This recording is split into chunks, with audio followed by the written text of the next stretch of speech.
দেখেন বুদ্ধি রাজা মদন টাক যখন জমিতে ধান চাষ করে তখন এইভাবে বসে জিরিয়ে নেয়। তারপরে মাটি কাটতে গিয়ে যদি ক্ষুধা লাগে তার জন্য দেখেন গলায় একটা টুল ঝুলিয়ে নিয়েছে এবং একটা রাইস কুকারে ভাত নিয়ে নিয়েছে যেন গপস গপস খেতে পারে।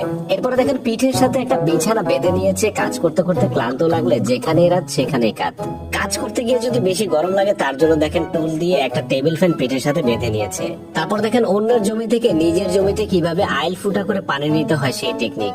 দর্শক, মদন টাকের মাথায় যে শুধুমাত্র অকাজের বুদ্ধি গুড়গুড় করে তা না, তার মাথায় কাজের বুদ্ধিও রয়েছে। দেখেন, আপনার বাসায় যদি কাপড় শুকা দেওয়ার জন্য ক্লিপ না থাকে তাহলে দুইটা কাঠিকে পাশাপাশি করে রাবার দিয়ে পেঁচিয়ে মদন টাকের মতো এরকম একটা ক্লিপ কিন্তু বানাতে পারেন। তারপর দেখেন চুলা না থাকলে দড়ি দিয়ে এভাবে শূন্যের উপরে পাতিল উঠিয়ে কিন্তু গরম পানি করতে পারেন। এরপরে দেখেন একটা কাঠি দিয়ে কিভাবে দুধ কা দুধ পানি কা পানি আলাদা করতে হয়।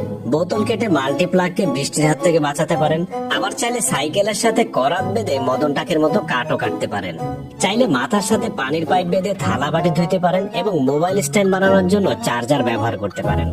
অথবা চাইলে মদন টাকের মতো এরকম গরিবের ভিআইপি ডাইনিং টেবিলও বানাতে পারেন। পাতিল মাজনি যেন হাতে না লেগে যায় তার জন্য বোতল কেটে এরকম পাতিলও মাজতে পারেন চাইলে। তারপর দেখেন গ্যালন কেটে কত সুন্দর একটা টুল বক্স বানিয়ে ফেলেছে মদন টাক।